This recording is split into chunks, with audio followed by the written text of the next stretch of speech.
Believers, what's the most convincing evidence that aliens exist? The size of the universe. But if you believe in Area 51, Roswell, and alien abduction, tinfoil hat time, the Betty and Barney Hill incident is one piece of possible evidence. They was abducted and they were frequently having nightmares, lose of time, and UFO sightings. That is not what is most fascinating. The couple went in for a hypnosis session, and the Betty had told the doc she had seen the stars they live by, but didn't know the name. Years later, a teacher compared the charts and found out that the stars were known as Zeta Reticuli. Those stars were uncharted at the time. It's interesting how the unknown can spark curiosity. I remember a friend who was really into UFOs. He'd often talk about incidents like Betty and Barney Hill. One night, he convinced a group of us to stargaze and ponder if we were being watched. We laughed it off, but that fact about Zeta Reticuli he shared really stuck with me. It made me think about how much is still out there, waiting to be discovered. If we're talking evidence, well then let it be the incredible resilience of life. Some species of fungi have adapted to convert gamma radiation into chemical energy, as seen by Chernobyl. Look at extremophiles and their environments. Couple this with the sheer size of the universe and the seemingly plentiful amount of organic molecules in space, building blocks for known forms of life, then it seems compelling. Life really finds a way, doesn't it? I remember a trip to a nature reserve where we saw fungi thriving in an old, abandoned area. It was wild to think about how resilient they are, surviving even harsh environments. We also learned about extremophiles in class, which just made me appreciate life's adaptability even more. Makes you wonder what else is out there in the universe. Adding to the excellent responses above, we only search for life that resembles us. We look for carbon-based life that uses oxygen to produce glucose. But why is that the only possibility? Why can't there exist life that breathes ammonia and produces sodium to feed? I don't think that's possible, but the point is valid. We only search for life like ours because that's all we can conceive of anthropic principle, and that limits our perspective. It's interesting how we define life. We focus so much on what we know, like carbon-based organisms, that we might miss other possibilities. It reminds me of a friend who only looks for relationships with people who are exactly like them. They overlook some great connections just because they can't see beyond their own experiences. We really do limit ourselves by sticking to familiar patterns. It's something to think about. The fact is, I saw the biggest aircraft flying closer to Earth than any plane I've seen. Wing to wing was the length of a football field, and that's being conservative. It was completely silent in the middle of Nacogdoches, Texas. Looked like a giant boomerang with lights outlining the aircraft. 100% believer after that. I had a similar moment once. I was out camping with a friend, and we saw this bright light moving in the sky. It was too fast for a plane and made no noise. We just stood there, looking up, trying to wrap our heads around it. The whole night felt different after that. Like, what else is out there that we can't see? It really made me think. I have no doubt in my mind that there is life in some form out there.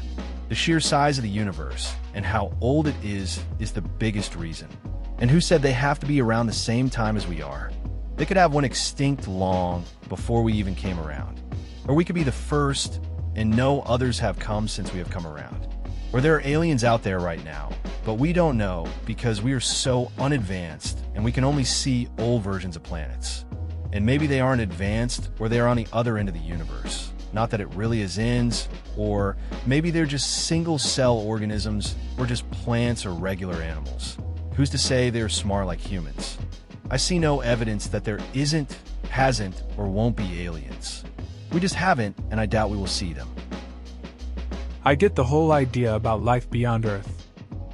The universe is huge, and it makes sense that something else could exist out there. It's interesting to think about how they might have lived and gone extinct before us, or if they're just not at our level of advancement. Maybe they are just simple life forms. The possibilities are endless, and it's all just speculation at this point.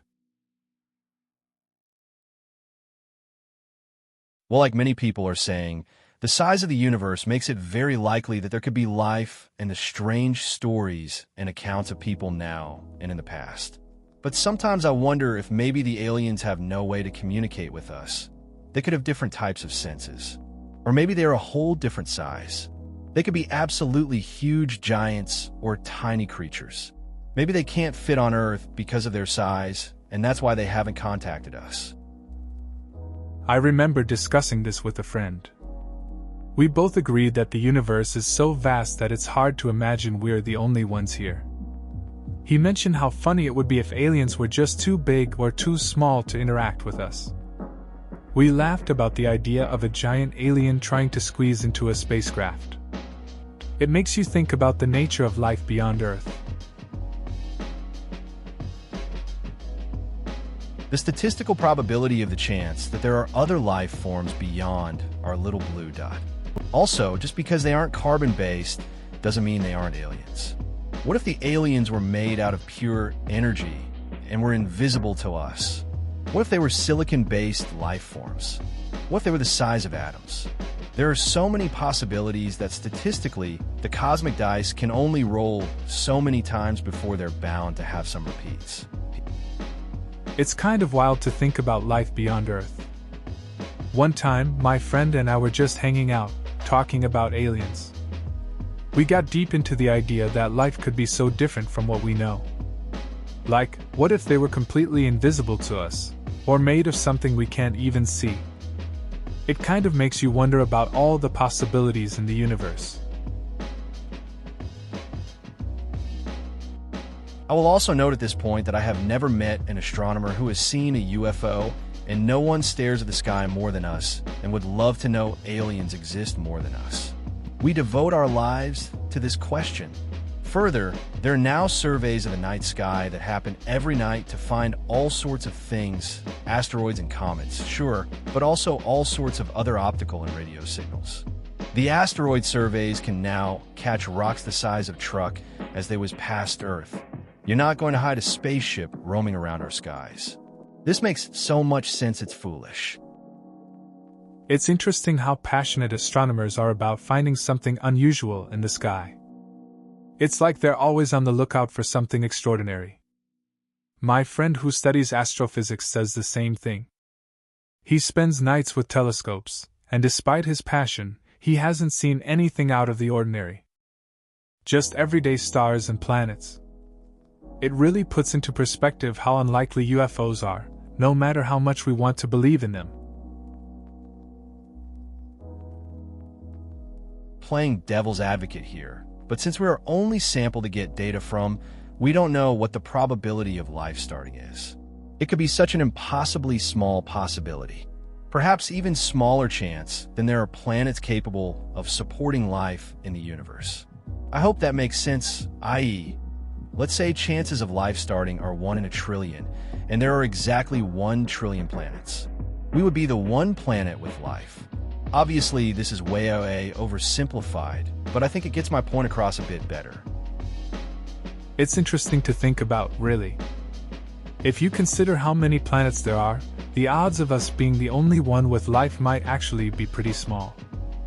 My friend once said something similar while we were stargazing. We were just 2 guys wondering if we were alone or if someone, somewhere else, was looking up at the same stars. It kind of makes you feel small in the grand scheme of things. Because it's not all that important. It's like asking why there's only 1 Stonehenge. Sure, there are other things similar to Stonehenge in some ways, but nothing exactly like it. Not because it's impossible to have occurred anywhere else, but just because it didn't. It wasn't some grand end goal of existence. Just a thing that sort of happened at one time. I get what you mean. Sometimes things just happen without any real reason behind them. Like my friend who built a weird sculpture in his backyard. It wasn't for any art show or to prove something. He just had some spare time and materials, so he made it. It's unique, but not for any big reason. Just something that exists, like Stonehenge. Exactly. Billions of stars in our galaxy alone, and billions of galaxies. There are just too many rolls of the cosmic dice for there not to be life elsewhere. Personally, I'm of the opinion that there are civilizations out there that are a million years ahead of us, a million years behind us, and everything in between. I get what you're saying. The universe is vast, and it's hard to believe we're the only ones here. I've had conversations with friends about whether aliens are more advanced or less advanced than us. One friend even joked that they might just be watching us like we watch nature documentaries. It's an interesting thought, and it makes you wonder what life is out there, if any. Statistical probability has actually ruled out the potential of non-existence of aliens. As much as I agree with what you're saying, I wouldn't say that. Even if you build a statistical model that gives a 99.9% estimate of something being false, it doesn't mean the thing in question is ruled out. This applies both for statistical models being imperfect models and because of the 0.1% chance going the other way. I had a friend who was into statistics. He always pointed out that just because a data set suggests something, it doesn't mean it's definitive. He used to say that even the smallest probability could mean something significant. One time, we debated aliens and he made a solid case for their existence, even with the odds stacked against it. It was interesting how he looked at life through that lens. No, and no. Large sample size does not indicate the likelihood of an event. Common statistical fallacy. In our own galaxy, there may be upwards of 1 trillion stars. There are estimates that over 100 billion galaxies exist in the universe. Large sample, but what are the chances that one star has a planet that develops life? You need to compare those chances with the sample size, then you can properly make that statement. Until we can reasonably estimate the chances, we can't say anything. I remember having a similar discussion with a friend over coffee. We were talking about probabilities and space. He threw out all these numbers about stars and galaxies, but I pointed out that just because there are many doesn't mean life is likely. We ended up debating statistics for hours. It was a chill conversation, and we both walked away thinking differently about how we view the universe. Just a regular day, you know? I forget who said it and too lazy at the moment to check, but someone said saying there are no other living beings in the universe is like taking a cup of water from the ocean and saying that because there are no whales in that cup, there are no whales in the entire ocean. Ridiculous indeed. But as I'm seeing more and more these days, it is unfortunately very conceivable that people say IGNant shit like that. It's interesting how people can ignore the bigger picture. I remember a friend once argued about the existence of aliens just because he hadn't seen any evidence. It felt a bit short-sighted, you know? I mean, we only know so much. It's frustrating when people make such bold claims without considering all the possibilities out there. Makes you wonder how often we overlook the obvious in different aspects of life too. I'm glad I'm not alone in this line of thinking. When you look at how life has managed to adapt and thrive in practically every environment on our planet, no matter how extreme, you can't help but be impressed with the sheer force and power behind it. Life finds a way. Jurassic Park. It would be unbelievable that it would only be this way on our tiny little planet. Yeah, it's interesting to think about. I mean, life is resilient. It can survive in some pretty harsh places, like deep oceans or hot springs. Makes you wonder what else is out there. If life can thrive in those conditions here, it's not too far-fetched to think it could exist elsewhere, right? Just shows how adaptable life is, even in extreme situations. My thoughts on this, and I'm no scientist, Our planet, rotating around a moving sun. Assuming the source of the transmission was doing the same, isn't it unlikely we'd ever find it again?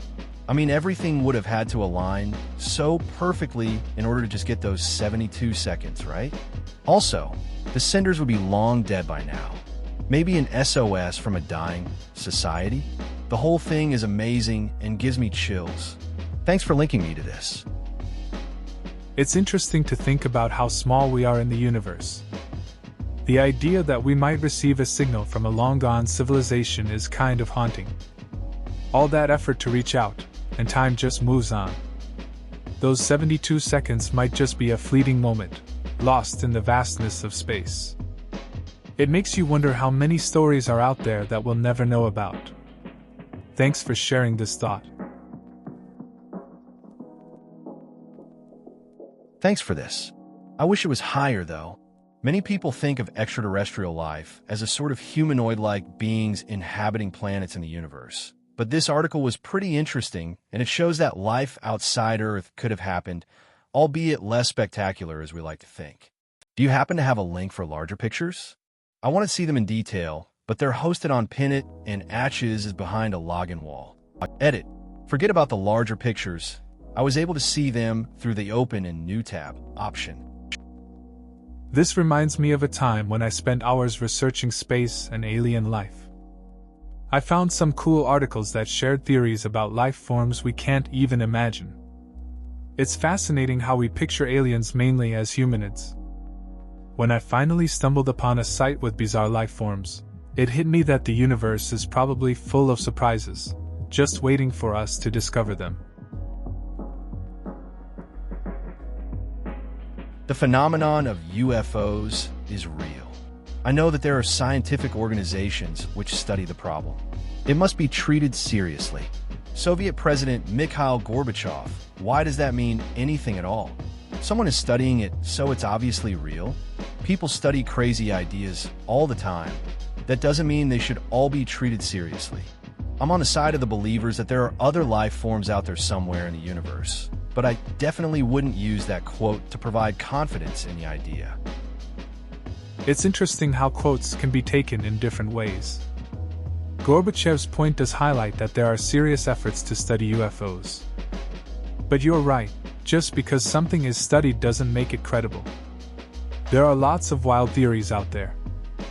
I share your belief in the possibility of life elsewhere, but it makes sense to approach these claims with skepticism. Critical thinking is key, even with the unexplained. Greer himself is a bit out there. His interview with Joe Rogan started out incredibly interesting, but got a bit crazy towards the end. But I've always respected him for putting together the Disclosure Project. I watched the hearing/testimony when it was first released. There's some very high-ranking officials in there. A lot of their stories gave me goosebumps. The fact that they're willing to break their oath, risk their careers, and potentially their lives should prove that there's something going on. That's an interesting take on Greer. His interviews can definitely take a turn. The Disclosure Project is something I think a lot of people find intriguing. Hearing those high-ranking officials share their experiences makes you wonder about the bigger picture. It's a bold move for them to come forward like that. Shows how serious they feel about the issue. Definitely makes you think about what else might be out there. Same here. I hate talking about it, because people look at me like I'm crazy, but both my mom and my dad saw it too. It was at night. We were driving back home from my grandma's house on a Sunday night. I was in the backseat of the car, and for several miles I saw a dark blue thing in the sky. It had green, yellow, and red lights. It looked like it was rotating while also moving in different parents, not a straight line. I saw this thing for miles until I told my parents. At that point, my dad stopped the car and him, and my mom got out. They both saw it until all of a sudden it just disappears into thin air. It was a clear night sky, no clouds to hide behind. It just disappeared. I hate when people tell me it was an airplane. I know what an airplane looks like, and that wasn't it. I get it. People don't believe you when you have a story like that. I had a weird experience once too. My friends and I saw something in the sky while camping. It was bright and moved oddly, not like anything we knew. We thought it was just a satellite at first, but it didn't just drift away. It just vanished. We still talk about it, but most just shrug it off. What if aliens lived on a different time scale, though, like for hundreds or thousands of years, but also perceive time differently, so that what we think of as years seem to pass for them like hours? Then supposing they were super advanced and could travel close to light speed, it might be worth it to them to travel huge distances. I don't really believe aliens are around probing people on Earth or whatever, just a thought. That idea is interesting. Imagine if aliens experienced time so differently, their whole understanding of existence would be unique. While we think of years as long, for them, it could be a blink. It changes how they might view traveling the galaxy. I guess it makes you wonder about our own perspective on time and existence. I'm not convinced they're interacting with us, but it's a cool thought experiment. I think he's saying that the presence of oxygen means that life likely exists on that planet, as oxygen is too reactive to stay in the atmosphere unless something is actively breaking down other chemicals into diatomic oxygen. So, it's not that oxygen is required for life. It's that life is a probable explanation for the presence of oxygen. That's an interesting take. It highlights how closely life and chemical processes are interconnected. The idea that oxygen suggests something living is actively working to produce it is pretty thought-provoking. It makes you think about what else might be out there, and how we define life in the universe. Science often leads us to these kinds of questions, pushing our understanding of existence further. That's what I always thought. Also, we're always searching for water, but why should a different life form require water? Maybe they get life and energy from other sources? I don't really know anything about this, so it might be dumb, and I'm sure incredibly smart scientists have already thought of this. That's an interesting perspective. It makes you think about how life could adapt in ways we can't even imagine. Like, maybe there are forms of energy that don't rely on water. I remember a friend once speculated about life on other planets, and how different it could be. Sometimes it feels like we limit our understanding by sticking to what we know. It's a vast universe, so who knows what's out there? What he is saying is that if we find a planet with an oxygen-rich atmosphere, that means there must be something replenishing the oxygen, because it naturally decays and reacts over time. Sure, there could be life in other living conditions, but from Earth, we can only see the atmosphere, and an oxygen-rich one is almost definitely proof of life. One time, a friend and I were talking about aliens while stargazing. He pointed out how Earth's atmosphere supports life and how finding a similar setup on another planet could mean there's life too. It made sense, really? We're always looking for signs beyond our little bubble. Just thinking about the possibilities was enough to spark a whole night of conversation. Sometimes, the simplest thoughts lead to the best discussions. There's a few other red flags in the video. For instance, it changes shape a few times. That sounds more like different people made up different details. The other is, the jet's instruments went completely to shit, but the crew on the ground couldn't find anything wrong. There's so much measurement systems and a black box in these things. The probability of the pilot experiencing total failure, but the systems registering nothing, is just very, very unlikely. It's interesting how stories can shift when told by different people. Makes you think about how details can get lost or altered over time. The part about the instruments failing while everything else seemed fine is a head-scratcher. You'd expect some kind of record or indication of what went wrong. It's like the more you learn, the more questions you have. Sometimes the mysteries just build up without clear answers. Yeah, but that's like saying, there's nothing like my house. Sure, the one next to it is very similar, but there is nothing like mine. We aren't looking for life that is exactly like that on Earth. We aren't looking for another Stonehenge. We are looking for something similar. Something that has the same basic structure to what we expect on Earth, but still we expect it to be its own unique thing. And trust me, there are a ton of stuff that has the same basic principles as Stonehenge. I get that. It's like how we think about life in the universe. We know Earth is unique, but we're curious about other places that might function under similar rules. It's like looking for a place with a vibe of Stonehenge, but also completely different. There's a lot of potential out there, and who knows what we might find that shares some common ground. Makes you think about the possibilities. Great point. My answer would be, I'm 100% certain that they exist, but I am extremely skeptical that they have ever visited Earth. For a civilization advanced enough to travel through space and visit Earth, to not make contact publicly and peacefully or through an ACT of war is just too hard for me to imagine. I get that perspective. It's tough to believe that an advanced civilization would just observe us without making their presence known. If they have the technology to reach us, you'd think they'd have a plan for contact, whether friendly or not. But maybe their idea of communication is just different. It raises a lot of questions about intelligence and intentions. It's all a bit puzzling.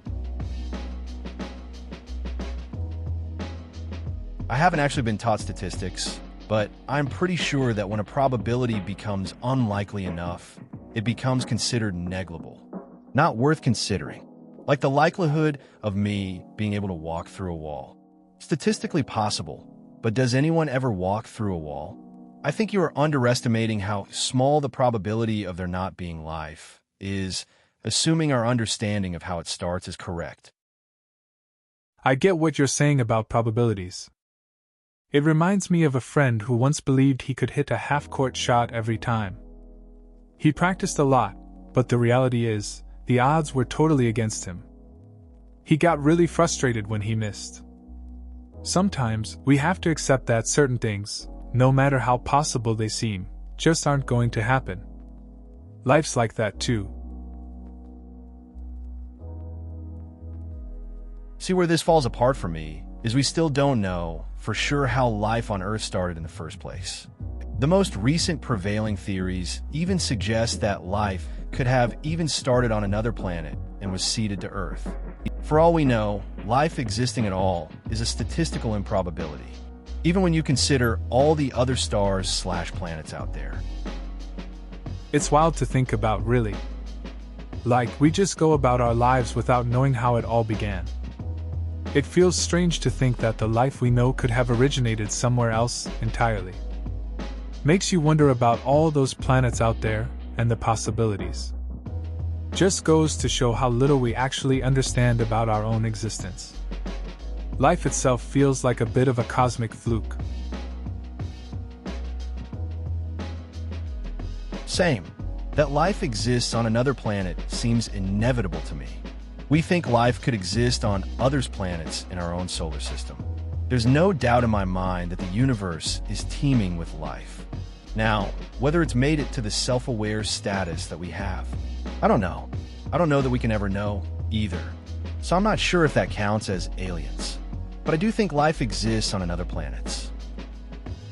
I get where you're coming from. It's interesting to think about life beyond Earth. I mean, the universe is huge, so it feels likely that there are other forms of life out there. It's a bit mind-bending to consider what those life forms might be like, or if they have any kind of self-awareness. Feels like we might never really know for sure. But still, the possibility is kind of cool to think about. It gets to the point where even that starts to work against us ever making contact. Yes, there are other civilizations out there, but they're either so far away, exist in such a different, inconceivable way, or it's such a different period of time that it is possible we will never run into another species no matter how far away we travel. It would be like two specific sand particles from beaches on opposite sides of an ocean happening to collide. It's pretty wild to think about how vast the universe is. I remember having a similar conversation with a friend. We were talking about how we might never meet anyone else out there. It's like trying to find a needle in a haystack but on a galactic scale. Makes you realize how unique our experience is, just living here, in this moment. Kind of puts things into perspective, you know? Not really. No one actually knows what it was. Everything is basically speculation. Signal from Earth is unlikely due to frequency propagation of that wavelength. Not to mention the power level that was received was obscenely high, and the only radios that could broadcast on those frequencies will be pirate stations. And they would not have the dB to make a signal that large. It was also a very narrow band, very focused radio beam that went off in a burst and then was never heard again. That being said, no one actually knows what it was. That's an odd situation.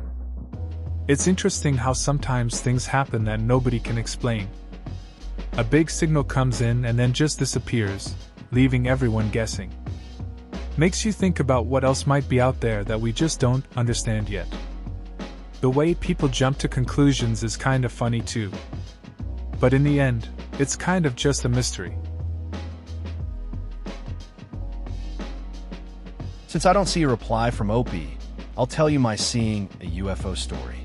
I was around 7 years old, maybe 6, very young. When my grandparents were still alive, we would go to their house, which was 2 hours away from ours, every few months. Me, my cousin, my dad, and my brother were all in their pool, which was huge, at night, and I vividly remember looking up and seeing a very large disc-like object in the sky, zooming above us. It had this sort of trail behind it. It's hard to explain. It sort of looked like this. Oh, the O represents the disc, and the bracket was the border of the trail, which looked connected. The trail was orange. I remember it very vividly. I'm sorry if this was hard to read. I'm on mobile and very tired. That sounds pretty wild. Seeing something like that as a kid would definitely stick with you. I remember a similar experience when I was young too. We were camping and saw these strange lights in the sky. At first, we thought it was just a plane or something, but it was moving in all kinds of weird patterns. No trail like yours, but it got us all talking about aliens. Kinda cool. I don't know if we can judge all of life based on our experience with it, especially after the recent discovery of the interesting Shewanella bacteria that basically live off electricity and different metals. No oxygen. Also the discovery of a similar yet-to-be classified bacteria that can go into a dormant state and literally just survive off electricity. I think these discoveries are proof that life isn't limited to the carbon-based oxygen/CO2 forms of life, and that we need to look for signs of life that are more basic. Kenneth Nielsen, discoverer of the bacteria, even said, "Could you really figure out what the universal properties of any life must be? It's very hard to solve this problem because we can't get away from our own biases. I don't know how to subscript. Sad face." It's interesting how our views on life can change with new discoveries. I remember a conversation with a buddy who was convinced that life had to be like ours. We talked about extremophiles and how they thrive in conditions we think are impossible. He was skeptical at first, but as we shared stories of different organisms, he started to reconsider. It's a reminder that life can be pretty surprising. We don't have any other criteria to go off of, so we look for life based on what we know. I don't think anybody's ruling out the fact that there are likely many life forms that don't require the same elements to form and survive that we do, but it makes it easier for scientists to look for life forms if they have criteria to narrow it down. The sheer size of the universe and amount of planets and moons makes it impossible to investigate them all. Yeah, it's wild to think about. The universe is so massive, and we're kinda just limited by what we know. It's like searching for a needle in a haystack, except the haystack is infinite. Life could be everywhere, just not in a form we can recognize. Makes you wonder what we might be missing out on. Science has to stick to its criteria. But who knows what could really be out there? Please consider subscribing if you enjoyed. Love.